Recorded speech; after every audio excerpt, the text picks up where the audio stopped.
Awami fascist অবৈধ সরকার তারা 41 সাল পর্যন্ত থাকার ঘোষণা দিয়েছিল, ঠিক কিনা বলেন? কথা পর্যন্ত বলা যায়নি।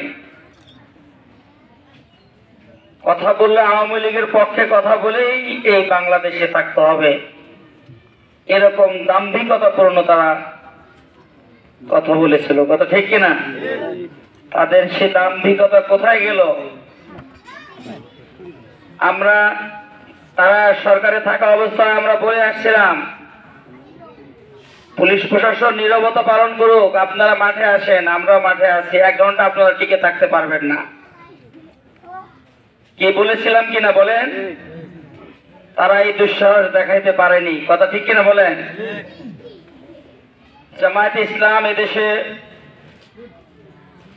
প্রশাসনের কোন প্রটোকল ছাড়াই যাদেরকে নিষিদ্ধ করা হয়, যাদের নির্বাচনী প্রতীক নিষিদ্ধ করে দেওয়া হয়, এরপরও 17 বছরে জুলুম, নির্যাতন, নিষ্পেষণ, নিপীড়ন সব কিছু সহ্য করে বাংলাদেশের জমিনে মানুষের হৃদয়ে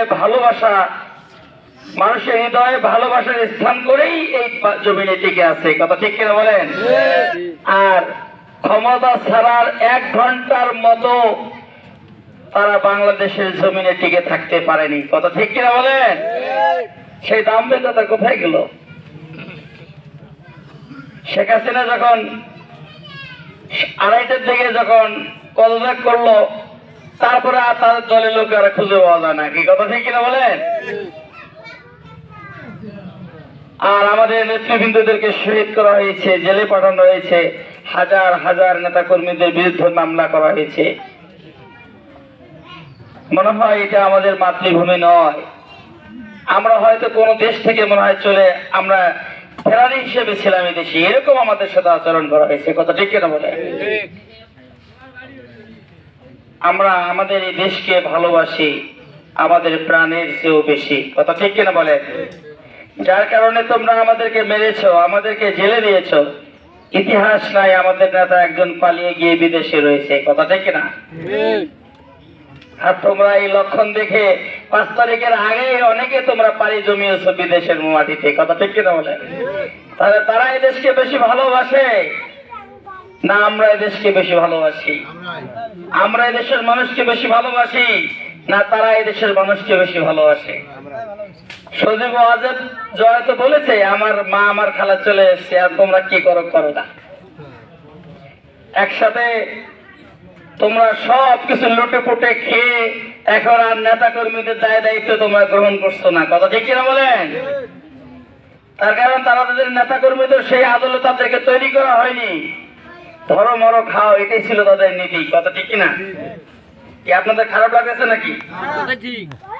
সংগ্রামী তৌহিদি জনতা, এই জন্য যে মহান মনিব আমাদেরকে এরকম একটা ব্যবস্থাপনার মধ্য দিয়ে আজকের একটি সুন্দর পরিবেশে এরকম প্রোগ্রাম করার জন্য সুযোগ করে দিলেন, সেই মহান মনিবের দরবারে শুকরিয়া আদায় করছি। সকলে বলে আলহামদুলিল্লাহ।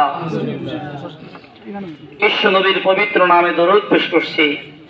যিনি সর্বকালের সর্বশ্রেষ্ঠ মহান মানব, যিনি কি সর্বকালের সর্বশ্রেষ্ঠ মহান মাস্টার, যিনি সর্বকালের সর্বশ্রেষ্ঠ মহান ডাক্তার, যিনি সর্বকালের সর্বশ্রেষ্ঠ মহান রাষ্ট্রপতি, যিনি সর্বকালের সর্বশ্রেষ্ঠ মহান রণবীর, যার নেতৃত্বে অসংখ্য যুদ্ধে মুসলমানরা বিজয়ী হয়েছিল, যে যুদ্ধে স্বয়ং বিশ্বনবী সাল্লাল্লাহু আলাইহি সাল্লাম নেতৃত্ব দিয়েছিলেন। কথা ঠিক কিনা বলেন? এরকম একজন বিশ্ব বিজয়ী নেতাকে আমরা আমাদের রাসূল হিসেবে পেয়েছি। এজন্য আমরা খুশি না বাজার? খুশি। সেই বিশ্ব নবীর পবিত্র নামে দরুদ পেশ করছি। সকলে বলে সাল্লাল্লাহু আলাইহি ওয়াসাল্লাম। সংগ্রামী, এরপরে আমরা সেই সমস্ত শাহাদাতের জন্য মহান রবের দরবারে সর্বোচ্চ শাহাদতের মর্যাদা কামনা করছি, যারা বাংলাদেশের এই জমিনে কোরআনের সমাজ প্রতিষ্ঠা করার চিত্ত প্রত্যয় নিয়ে বাতিল শক্তির বিরুদ্ধে আপোষহীন লড়াই করেছেন। নিজেদের বুকের তাজা রক্ত আল্লাহর এই জমিনে ঢেলে দিয়ে শাহাদাতের নজরানা পেশ করেছেন। বিশেষ করে আমাদের প্রাণপ্রিয় ছাত্র ভাইয়েরা যারা বাধার প্রাচীর করেছিল, তাদেরকে রুখে দিয়ে সত্যের পতাকা উড়ানোর জন্য ছাত্র ভাইয়েরা, ভাই এবং বোনেরা অনেকেই প্রাণ দিয়েছে বাংলাদেশের এই সবুজ ভূখণ্ডে। কথা ঠিক কিনা বলেন? আমরা তাদের জন্য দোয়া করবো, আল্লাহ যেন তাদেরকে শহীদ হিসেবে কবুল করে নেন এবং যে চেতনায় উদ্বুদ্ধ হয়ে তারা এই দেশকে দ্বিতীয়বার স্বাধীন করেছে, সেই চেতনা যাতে করে বাংলাদেশের জমিনে প্রতিষ্ঠিত হয়, সমাজে ন্যায় এবং ইনসাফ প্রতিষ্ঠিত হয়, অধিকার হারা মানুষ তাদের অধিকার ফিরে পায়, এই চেতনা যেন লালন করে আমরা তাদের সর্বোচ্চ পর্যায়ে যেন আমরা পৌঁছতে পারি, আল্লাহর কাছে তৌফিক এবং সাহায্য আমরা চাচ্ছি। সকলে বলে আল্লাহুম্মা আমিন। সংগ্রামী উপস্থিত